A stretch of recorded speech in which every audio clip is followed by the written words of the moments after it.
ඒට අත්වලක් වෙන්නට, ශක්තියක් වෙන්නට, නිරෝගී ජීවිතයක් ගත කරන්නට හැකි සෑම විටම උපදෙස් ලබා දෙන, තෝතැන්නක් ලබා දෙන තිලිනය ජාතික මෙහෙවර ආරම්භ කරන්නට අපි සූදානම් වන්නේ.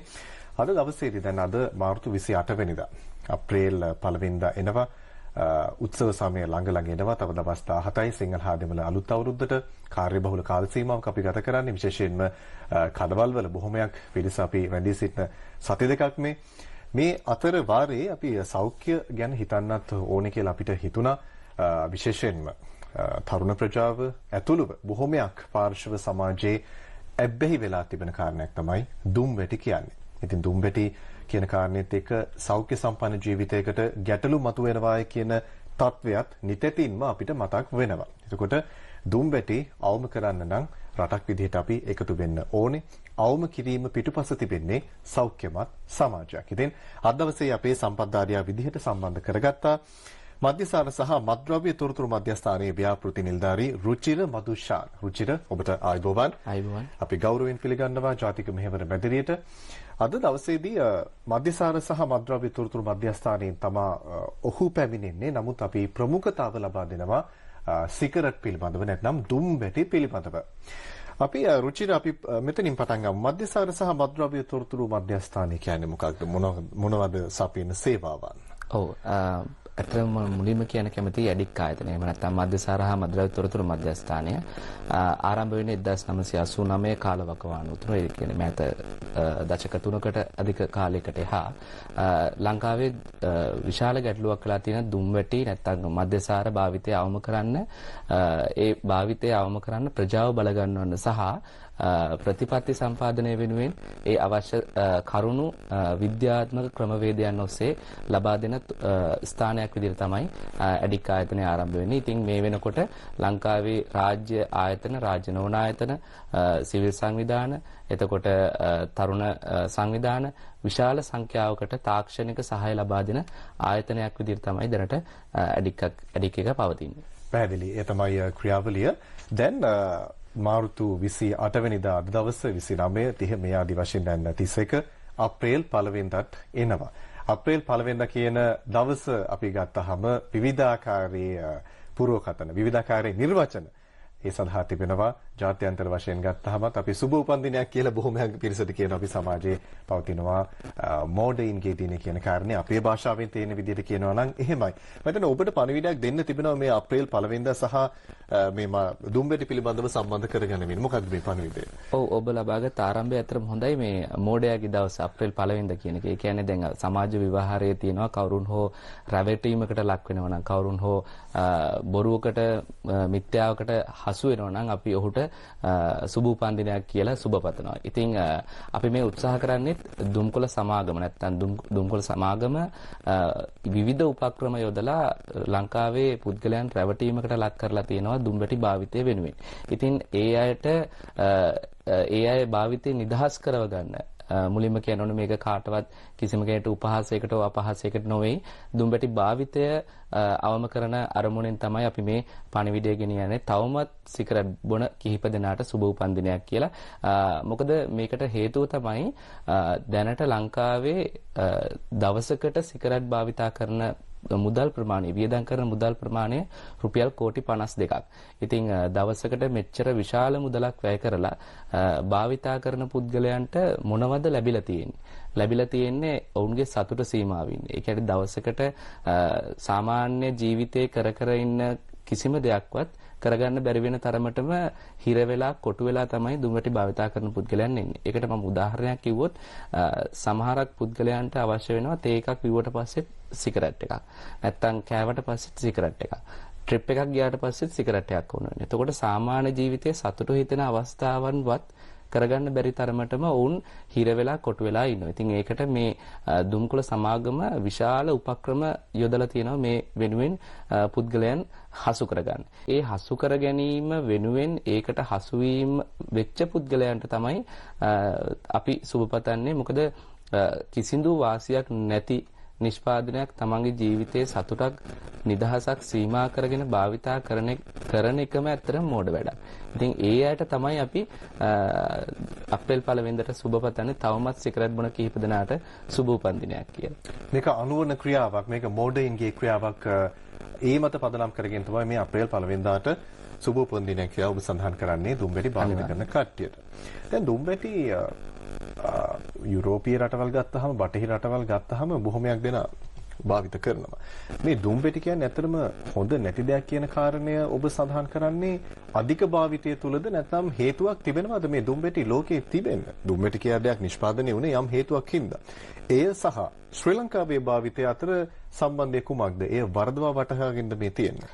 ඔව් මේකේ ආරම්භ වෙන්නේ බ්‍රිතාන්‍ය ඇමරිකානු දුම්කොළ සමාගම. බ්‍රිතාන්‍ය ඇමරිකානු දුම්කොළ සමාගමේ ශාඛාවක් විදිහට තමයි ලංකා දුම්කොළ සමාගම ඇත්තටම ලංකාවේ ස්ථාපිත වෙන්නේ. එතකොට දැනට අපි හිතන්න ඕනේ කාරණාව තමයි දැන් මේ සිගරට් භාවිතය නිසා ලංකාවට වාසියක් වෙනවද? නැත්නම් පුද්ගලයාට වාසියක් වෙනවද? කාටද මේ වාසිය තියෙන්නේ? ඒතර සිගරට් භාවිතා කරන පුද්ගලයෙක්ටවත් කිසිදු වාසියක් නැහැ කියන එක අපිට පැහැදිලි. එතකොට මේ සිගරට් භාවිතය නිසා ලංකාවට වාසියකුත් නැති තරම්. ඒතර ලංකාවට හම්බෙන බදු ආදායම ඉතාම සුළු ප්‍රමාණයක්. එතකොට කිසිදු වාසියක් නැති ලෝකයේ එකම නිෂ්පාදනය භාවිතා කරන දෙන්නෙක්ගෙන් එක්කෙනෙක් මිය යන. එතකොට දවසකට මේ අපි මේ කතා කරන කාලය ඇතුළත දවසකට මිය යන ප්‍රමාණය 50ක් 60ක් ප්‍රමාණයක්. එතකොට දවසකට 50ක් 60ක් මේ ගෝලීය වශයෙන්ද දවසකට ලංකාවේ. එතකොට ගෝලීය වශයෙන් ගත්තාම ඊට වැඩි ප්‍රමාණයක්. අනිවාර්යයෙන්. දැන් ලංකාවේ ඉන්න ජනගහනයත් එක්ක බැලුවාම දවසකට මැරෙන ප්‍රමාණය ගත්තොත් අවුරුද්දකට 15000කට 20000කට ආසන්න ප්‍රමාණයක් මැරෙනවා. ඉතින් මේ මැරෙන්නේ කාගේ හරි තාත්තා කෙනෙක්. කාගේ හරි බිරිඳගේ සමපුරුෂයෙක්. එතකොට කවුරුන් හෝ මවකගේ පුතෙක්. එතකොට ලංකාවේ ජීවිත මෙච්චර විනාශ වෙන ලංකාවේ කිසිම වාසියක් නැති පාඩුවක් ඇති කරන නිෂ්පාදනයක් භාවිතා කරන එක අතර තියෙන සම්බන්ධතාවය මේ අප්‍රේල් 1 වෙනිදාටම කියන්න පුළුවන් ඇත්තටම. මොකද මේක ගත්තාම කිසිදු වාසියක් නැති නිෂ්පාදනයක්. ඉතින් ඒක ගෝලීය වශයෙන් හෝ ගෝලීය වශයෙන් ගත්තාමත් ඒක ලොකු ගැටලුවක්. රටක් විදිහට ලංකාවේ ඉතා විශාල ගැටලුවක් විදිහට අපි දකිනවා මේ සිගරට් භාවිතය කියන එක. පැහැදිලි. දැන් රුචිර අපි දැකලා තිබෙනවා මේ ගැටලුව තිබෙනවා. අපි හඳුනාගෙන තිබෙනවා සෞඛ්‍ය අංශයේ වෙත රජයෙන් විශාල වශයෙන් ප්‍රතිපාදන වෙන් කරන්න සිද්ධ වෙනවා මේ ගැටලුව හින්දා. ඔබ හඳුනාගෙන තියෙන ආකාරයට, ඇඩික් ආයතනය හඳුනාගෙන තිබෙන ආකාරයට මොනවද තියෙන අභියෝග? දැන් මේක විසඳන්නට ඕනේ, අඩු කරන්නට අවශ්‍යයි. එහෙම අඩු වෙලක් නැහැ. හැබැයි දශක ගණනාවක් තිස්සේ. එහෙනම් ඒකට අභියෝග තියෙන්න ඕනේ. මොනවද හඳුනාගෙන තියෙන අභියෝග? ඔව්. ඇත්තටම මේ සිගරට් භාවිතය අවම වීමට විශාල අභියෝග තියෙනවා. එක අභියෝගයක් තමයි මේ නිෂ්පාදන සමාගම් හදලා තියෙන මිත්‍යාවන්. මොකද මේ සිගරට් භාවිතය කරන පුද්ගලයන්ට යම් යම් හේතු තියෙනවා. ඒ හේතු හදන එකම තමයි සමාගම් වල කරන උපක්‍රමය. ඉතින් ඒව විශාල අභියෝගයක් තියෙනවා. මොකද සාමාන්‍ය පුද්ගලයන්ගේ අදහසක්, ඒ කියන්නේ දිගින් දිගටම කරගෙන ආපු ක්‍රියාවක් යම් හේකින් එකපාරම නතර කරන්න හරි අමාරුයි. එතකොට ඒ කරන දේවල් ටික නතර කරන්න නම් නතර කරනවා වගේම අනිත් පැත්තෙන් අභියෝග එන්නටත් පුළුවන්.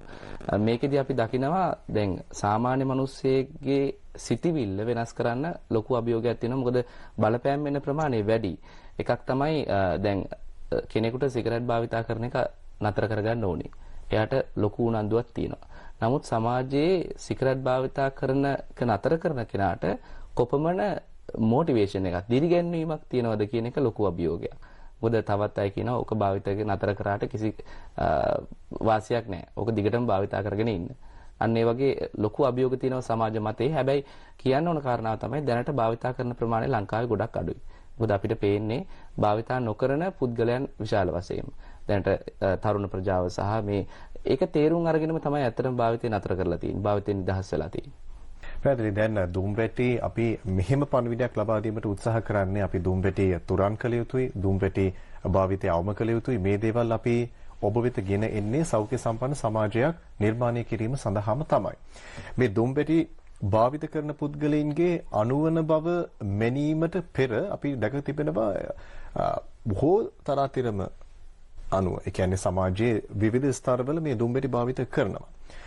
සෞඛ්‍යයට අදාළ වෙන්නේ නැහැ ඔබ කුමන පුද්ගලයෙක්ද කියන කාරණය. වෘත්ති අතින් ගත්තත් සමාජ අනිත් අතින් ගත්තත් මූල්‍යමය වශයෙන් ගත්තත් ඉහළ තරාතිරම්වල ඉන්න පුද්ගලයන් පවා දුම්බැටි භාවිත කරනවා. නමුත් සෞඛ්‍ය සම්පන්න ජීවිතයකට තරාතිරම අවශ්‍ය වෙන්නේ නැහැ. සියලු දෙනා ලෙඩ වෙනවා. දැන් ඔබට මොනවද ලබා දෙන්න තිබෙන යෝජනා රජයේ පාර්ශවයට බලධාරීන්ට අඩික් ආයතනයේ විදිහට මෙන්න මේ දේවල් තිබෙනවා නම් හොඳයි. මේ දුම්බැටි ලංකාව තුල අවම කිරීම සඳහා මොනවද යෝජනා ඔබ ඉදිරිපත් කරනවා? ඔව් ඇත්තටම අඩික් ආයතනයේ විදිහට විවිධ කාලවකවානු තුල විවිධ යෝජනා කරලා තියෙනවා. ඒකේ අපි යෝජනා කිහිපයකටම එනවා. එකක් තමයි මේ දුම්බැටි සඳහා නිවැරදි බදු ක්‍රමයක්. නිවැරදි බදු ක්‍රමයක් නිර්මාණය කරන එක. බදු ප්‍රතිපත්තියක් හදන එක. එතකොට දැනට හම්බෙන බදු ප්‍රමාණයට වඩා වැඩි මුදලක් සෞඛ්‍යයටයි ආර්ථිකයටයි වියදම් කරන්න වෙනවා මේ දුම්බැටි භාවිත නිසා. ඒ නිසා අපි යෝජනා කරනවා නිවැරදි බදු ක්‍රමවේදයක් සකස් කරන්න මේ දුම්බැටි භාවිතය වෙනුවෙන්. කියන්නේ දුම්බැටි භාවිතය අවම කරන්න එක වෙනුවෙන්. ඊළඟට තමයි දැනටමත් ලංකාවේ නිර්මාණය කළ තියෙන නීති රාමු. එකක් උදාහරණයක් ගත්තොත් දුම්කොළ හා මද්යසාර විරෝධ ජාතික අධිකාරිය සම්බන්ධයෙන් අපි නීති රාමුවක් හදලා තියෙනවා. ඒ නීති රාමු ටික බලගැන්වීම කරන්න. අනිත් එක තමයි දැන් අධ්‍යාපන ආයතනයක සිට අවම වශයෙන් තියෙන දුර බැලුවාම සිගරට් අලෙවි කරන වෙළඳසැල් තියෙනවා. එතකොට අපි මොනයම් ක්‍රියාවක් යෙදුවත් වැඩක් නැහැ. අර පාසල් දරුවන්ට සිගරට් එකක් ගන්න තියෙන දුර ප්‍රමාණය හරි කෙටි.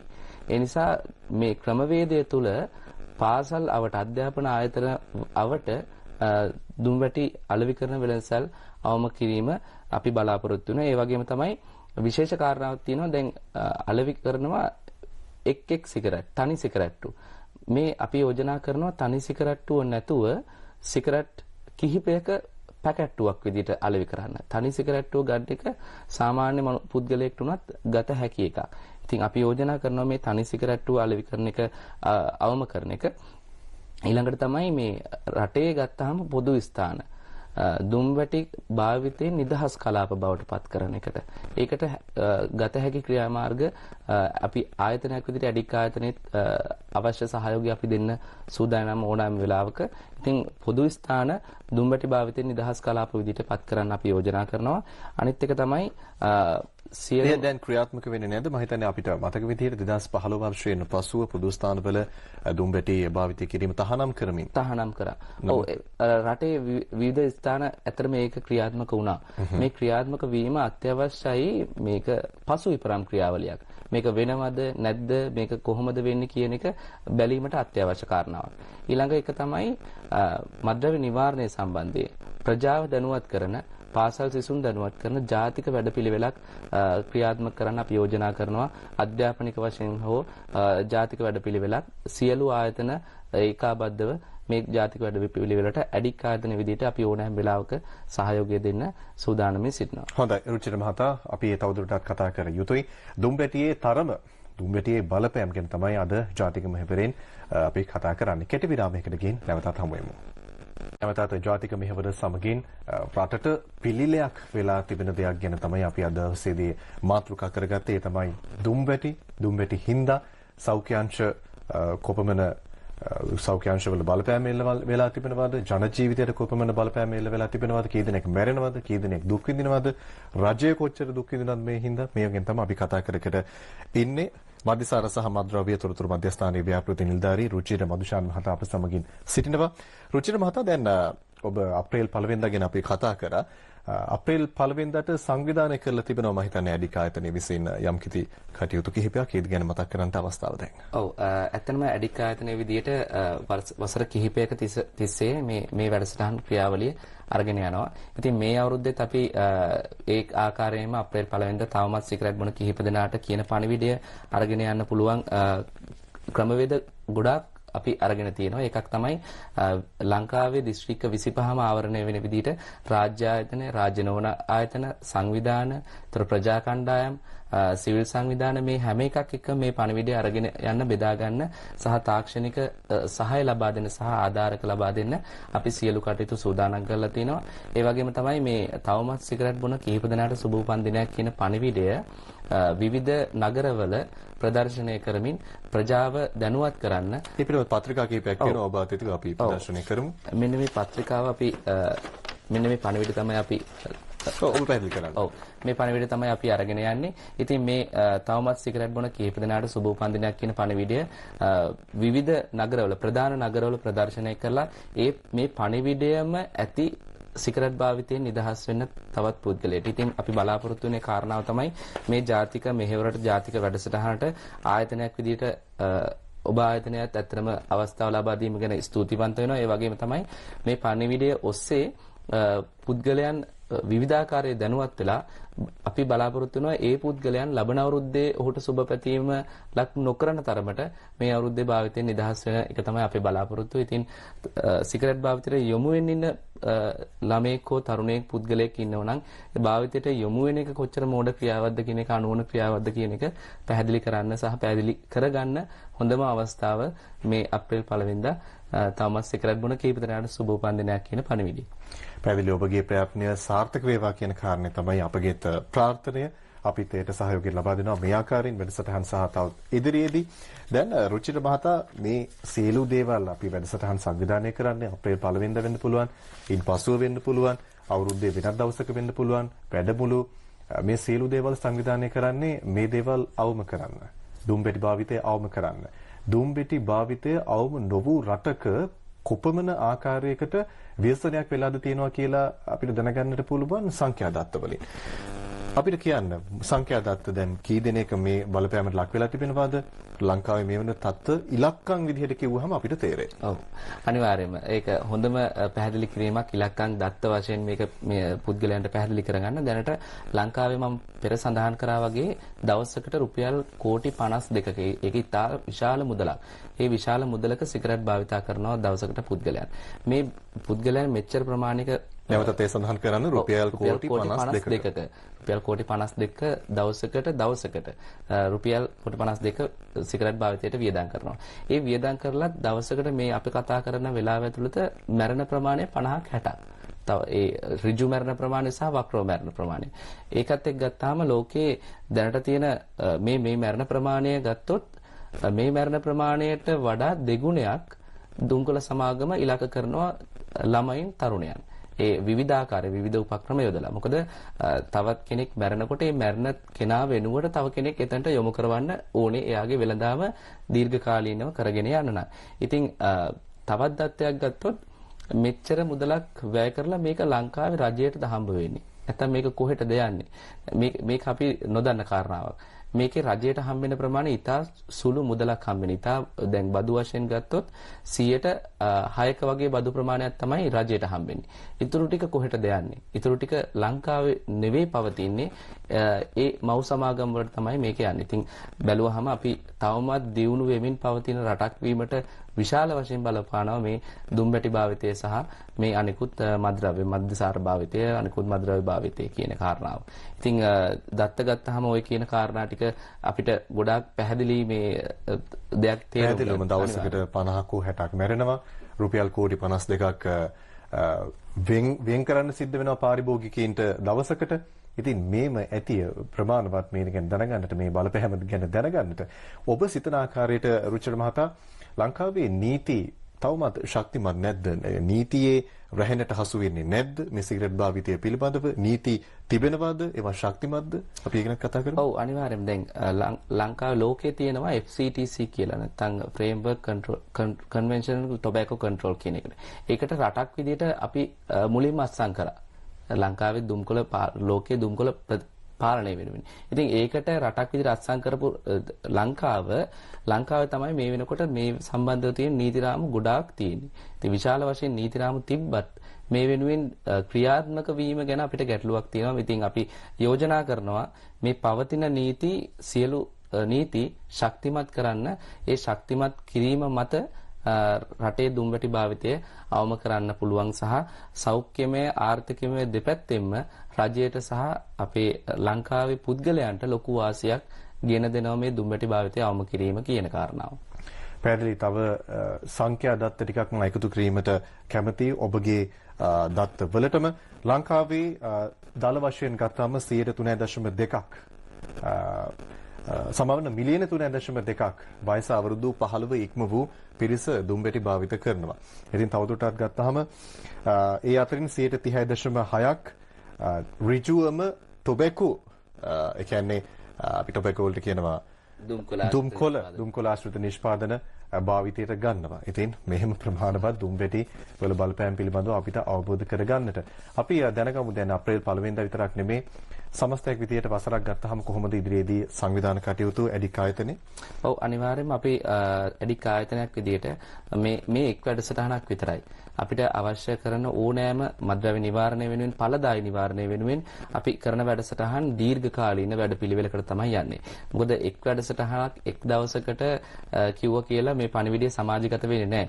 ඉතින් මේ පණිවිඩය අපි එක් දිනකට විතරක් නෙමෙයි දුම්වැටි භාවිතය සෞඛ්‍යයට හානිකරදායකයි ආර්ථිකයට හානිකරදායකයි කියන කාරණාව අපි නිරන්තරයෙන්ම කියනවා. ඉතින් ඒ වැඩසටහන් ක්‍රියාවලියේ අපි අධ්‍යාපන වලට තාක්ෂණික සහයෝගය ලබා දෙනවා සහ මේ විද්‍යාත්මක පරීක්ෂණ කිරීම. ඒ වැඩමුළු වල කියවෙන වාද කෙනෙක්ට කියන්න පුළුවන් මට එකපාරට දුම්බැටි භාවිතය නිවත් වෙන්නට බෑ. ඒ සඳහා අදාළ ක්‍රමවේද සම්බන්ධව අනිවාර්යයෙන්ම අපි අවශ්‍ය වුණොත් උපදේශන ක්‍රියාවලියකට ලක් කරන්න අවශ්‍ය වුණොත් ඒ සම්බන්ධව නමුත් අපි කියන කාරණාව තමයි දුම්බැටි භාවිතය නිදහස් වෙන්න භාවිතෙන් ඈත් වෙන්න ඔබ සිතුවොත් ඒ මොහොතේම ඇති. ඒ මොහොතේම ඇති ඒකට අවශ්‍ය කරන ක්‍රියාවලිය කරගෙන යන්න තමයි අත්‍යවශ්‍ය කාරණාව. ඉතින් භාවිතා කරන නිදහස් වීමට කැමති කෙනෙක් ඉන්නව නම් අපි උදව් කරන්න අපි ඕනෑම වෙලාවක උදව් කරන්න අපි කැමතියි අධික ආයතන විදියට. ඉතින් තව වසර ගණනාවක් තිස්සේ මේ දීර්ඝකාලීනව කරගෙන යන වැඩපිළිවෙල විශාල ප්‍රමාණයක් අපි සතුව තියෙනවා.